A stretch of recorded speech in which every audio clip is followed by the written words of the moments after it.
I wanted to say something this morning about the difference between right and wrong. I've kind of halfway entitled this talk, There is a Balm in Gilead. Gilead is a place, and balm is spelled B-A-L-M and not B-O-M-B, lest I create the impression I'm a terrorist or something. But Aldous Huxley was a smart man. He died in 1963, and he was considered one of the leading intellectuals of his time, I believe. So he said a lot of smart things, and one of the things he said that it stuck with me, is he said the true intellectual, if he pursues his path long and diligently enough, will arrive at the obvious, from which the non-intellectual never stirred. That's funny. But I think it's right. It's in this idea of learning the difference between right and wrong, I think the obvious ends up being this place we end up. I wanted to be a philosopher one time for about 2 decades. And I wanted to know the nature of things and, what really mattered. And so I took some classes in it, and I contemplated long thoughts and thought about stuff, learned some things. Read about I think it was a Greek philosopher named Cratylus. He was a deep thinker. He figured out that once he said something, it changed as soon as it left his mouth. And by the time it got to the ears of the other person, it had changed so much that they really couldn't interpret it the way he meant it. So he never could say exactly what he meant in a way that other people could fully understand him, so he went around not saying anything. That's deep. Something else I learned is if I'm walking from here to that door, I've got to go halfway, correct? Before I can get there, I got to go halfway. Well, before I can get to the door, let's say it's 200 feet between here and that door. I got to go 100 feet. Well, once I get to 100 feet, there's still 100 feet between me and that door, so I got to go halfway before I can get there, correct? And so I'm 50 feet now, but in order to get to the door, I got to go halfway, 25 feet. But before I can get there, I got to go halfway. As long as there's something above zero, you got to go halfway before you can get there. So I can't never get there. So I can't ever go anywhere.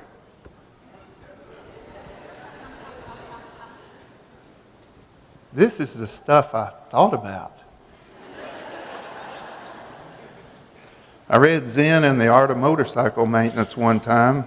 Peter Persig, he talked about quality and what that is. And I learned some things there.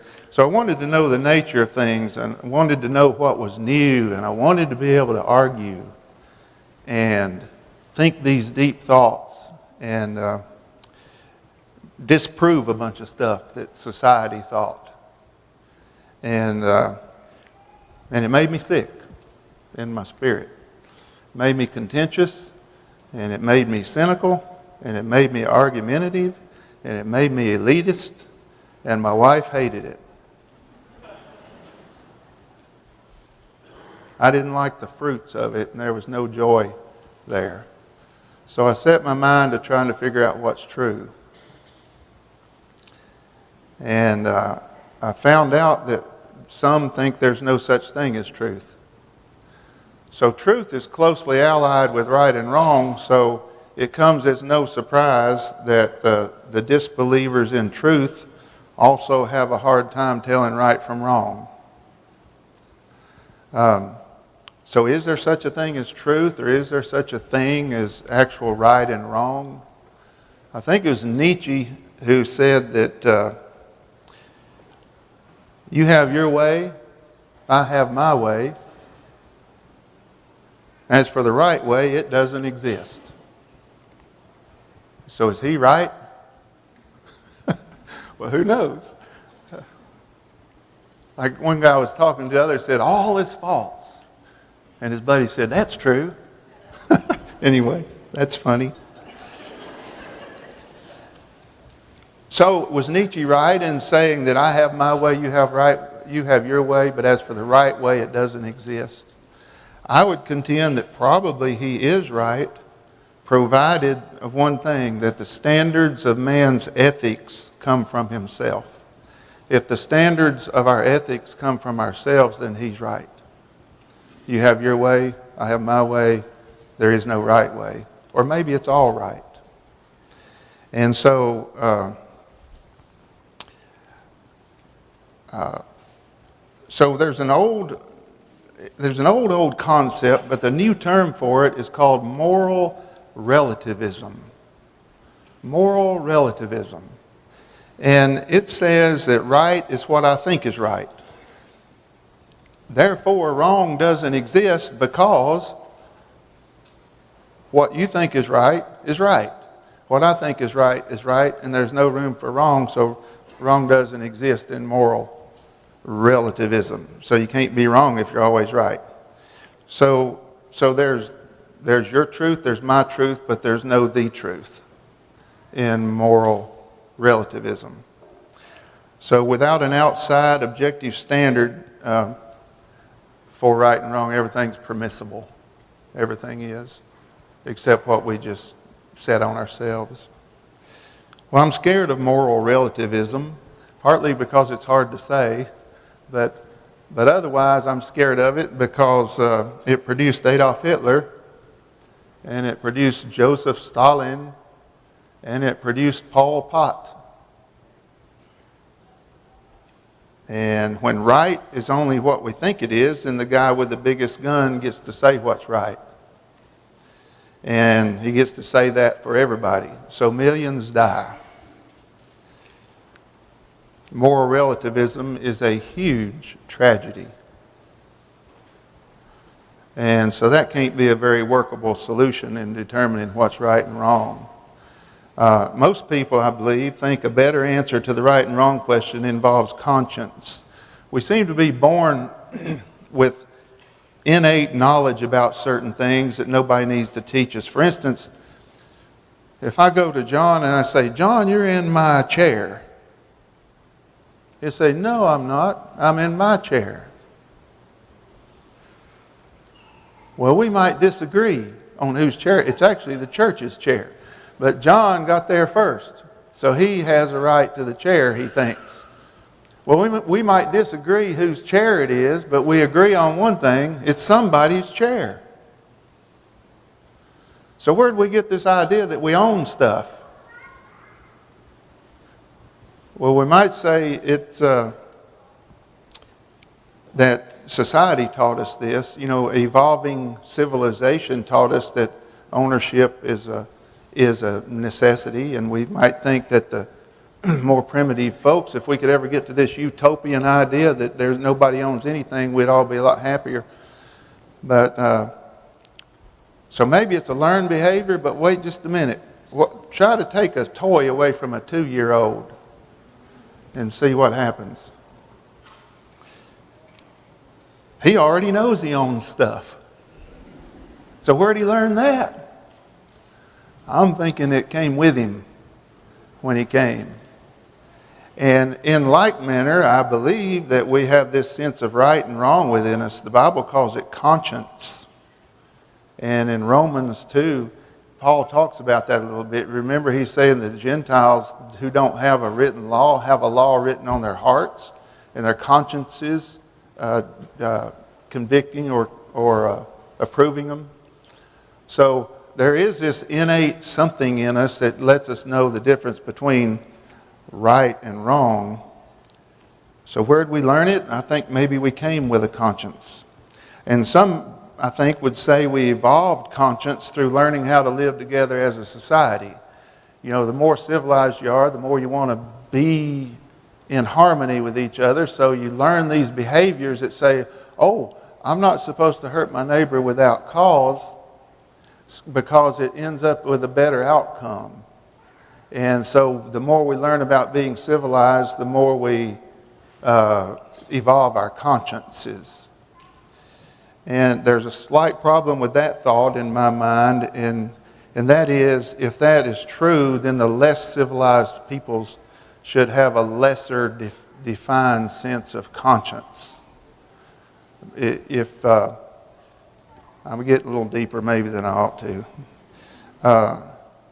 But I've read a lot about natural societies and primitive peoples.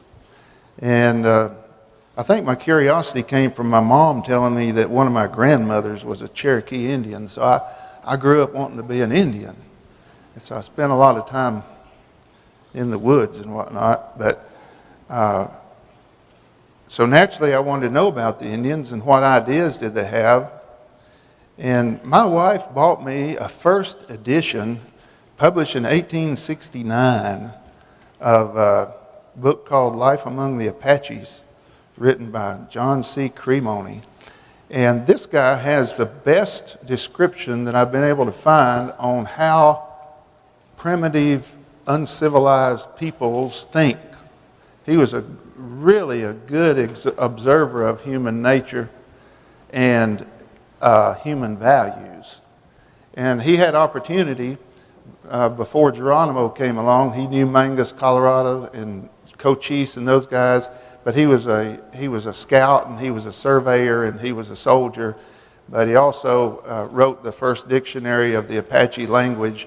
He was really literate, and he served as an agent on the Indian reservations. And he was, due to the fact that he was pretty familiar with the people on both sides, he was able to negotiate many thorny issues.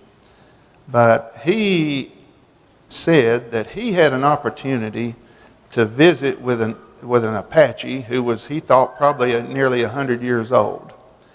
And the Apache would come and sit in front of his tent and start telling stories to John C. Cremoni. And the Apache would talk about the most horrible things that he did. And he spoke with great satisfaction about killing people and cutting them up and hanging them or doing all these terrible things to them. And he would always end it with saying, but they deserved it because of things they had done to me. So Cremoni concluded from that the Apache knows the difference between right and wrong. He just rationalized it. So here's one thing he said. He said the American savage is no idiot. He knows right from wrong and is quite as cognizant of the fact when he commits a wrong as the most instructed of our race. If the reader should feel a particle of doubt on this point, all he has to do is commit a wrong upon an Apache. And then he'll figure it out, whether he knows right from wrong. He said, whenever the Apache commits an act of atrocity, he does it with design and intention and not from any ignorance as to whether it's good or bad. He knows all about that as well as if he had attended Sunday school all his life. So I'm thinking that conscience comes with us, and it is not a function of education or not education, or civilization or not civilization. But there's a problem with using conscience as a guidepost for our behavior because, like Cremoni suggested, we can rationalize our behavior to do what we want, therefore salving our consciences. But the Bible calls that searing our consciences, as if with a hot iron. So I think it's a really good idea to honor our consciences, but I also think it's a really bad idea to let them serve as the only guide for determining what's right or wrong, because it's really easy to get skewed off of right and wrong by using our consciences. So for me, the answer to find right and wrong is really found in a brief story about 3 baseball umpires. They were talking together about how they determine balls and strikes and fouls and that sort of thing. And the three were standing there together, and one of them says, I call them like I see them. And the second guy said, no, I don't. I call them like they are. Well, the third guy said, well, they aren't anything until I call them. And that's the truth. They're nothing until he says they are. Well, for me, I've come to believe that the Bible speaks the truth, and there is such a thing as truth, and there is right and wrong. And the Bible reveals a God who made people, and he tells them what's right and wrong. And so men, I and you, might call them like we see them, but they're not anything until God calls them. So God creates a standard by which we judge right and wrong, and we do well to heed it. So how do we learn right from wrong? One of them is conscience. Conscience is a good initial guide. But another thing is study. We got to study the Word of God. You know, 2 Timothy 2:15, let me read that right quick. It says, study to show yourselves approved to God as a workman that doesn't need to be ashamed, rightly or accurately dividing the Word of God. Does that come as a surprise to you that we don't automatically know right from wrong, but we have to study for it? Another one is practice. Hebrews 5. It says, the writer of Hebrews started by saying, you guys should be teachers by now, but you're not because you don't know enough. You're still infants. You need somebody to teach you. He said, yeah, I've still got to feed you milk when you ought to be eating solid food. And he said solid food in verse 14 of chapter 6 is for the mature who, because of much practice, have their senses trained to discern good and evil. Does it come as a surprise that you have to practice to know the difference between right and wrong? I think that's one of the big, powerful things about studying our Bibles and really reading and find out what pleases the Lord and what doesn't, what is right and what is wrong. Conscience is a good start, but study and practice appear to be essential. So ultimately, we learn that right is doing what pleases God, and wrong is not doing what pleases God. And there's no other objective standard that I know about. And so our task then is to find out what pleases Him and then do it. So let's honor our consciences, let's study the Bible, and let's practice doing the next right thing. And we'll learn some stuff. We'll do pretty good. I took a bunch of classes under Jimmy Allen at Harding, and he said something that really shocked me one time because I didn't think you ought to be saying it.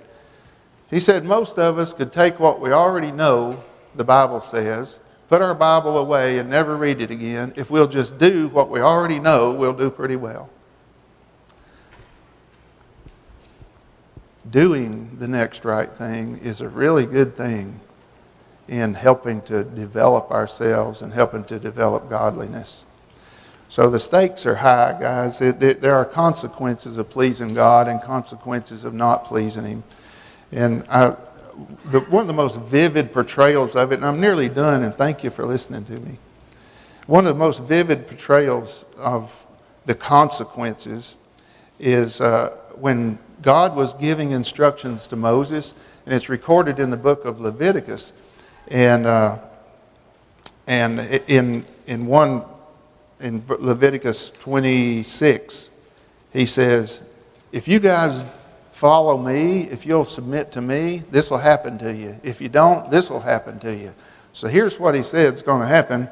If you walk in my statutes and keep my commandments and carry them out, number one, I'll give you rains in their season, so the weather will cooperate.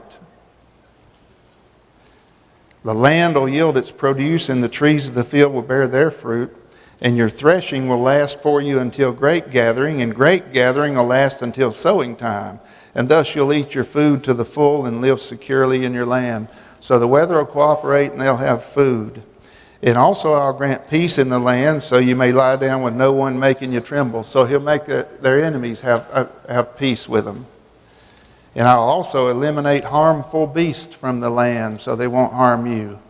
Apparently there were some harmful beasts in that country. And I'll turn toward you and make you fruitful and multiply, so they'll have a bunch of children. You'll eat the old supply and clear out the old because of the new. They'll be renewed all the time. And moreover, I'll make my dwelling among you, and I won't reject you. And I'll walk among you and be your God, and you'll be my people. Isn't that beautiful? He said, if you don't do that, if you act with hostility against me and are unwilling to obey me, I'll let loose among you the beasts of the field, and they'll bereave you of your children. They'll eat their children and destroy your cattle and reduce your number so your roads lie deserted. So the beasties will be set loose. I'll bring on you a sword which will execute vengeance, so the enemies will rise up. Your cities, when you run to the cities, you'll have pestilence among them, which means you'll have a lot of sickness there in your cities. And then when somebody bakes bread, there won't be enough. And further, you'll eat the flesh of your sons and the flesh of your daughters. You'll starve to death. Well, those are pretty big consequences of one versus the other. And Jeremiah was a prophet who lamented over Israel because they did what God told them not to do. And he prophesied about the impending doom of impending fall of Jerusalem. And here's something that is probably one of the saddest scriptures to me in the Bible. Jeremiah 8 verse 18. He said, my sorrow is beyond healing, and my heart is faint within me. Harvest is past, and summer is ended, and we are not saved. For the brokenness of the daughter of my people, I am broken.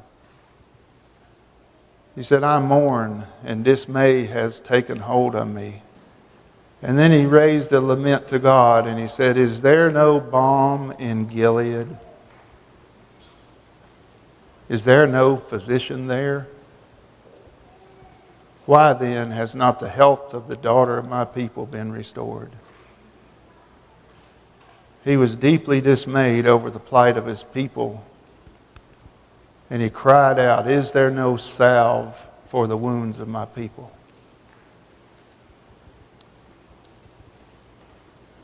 That's a good question. Is there a balm in Gilead?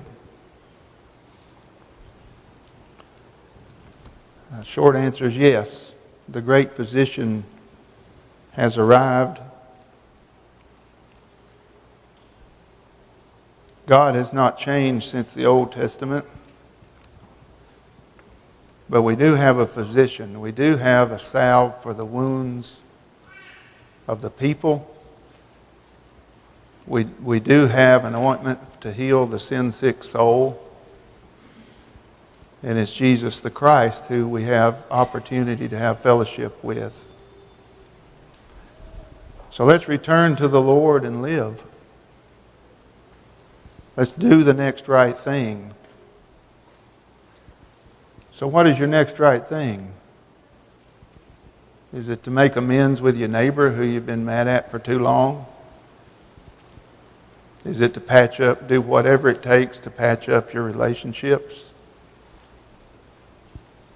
Is it to return to the Lord?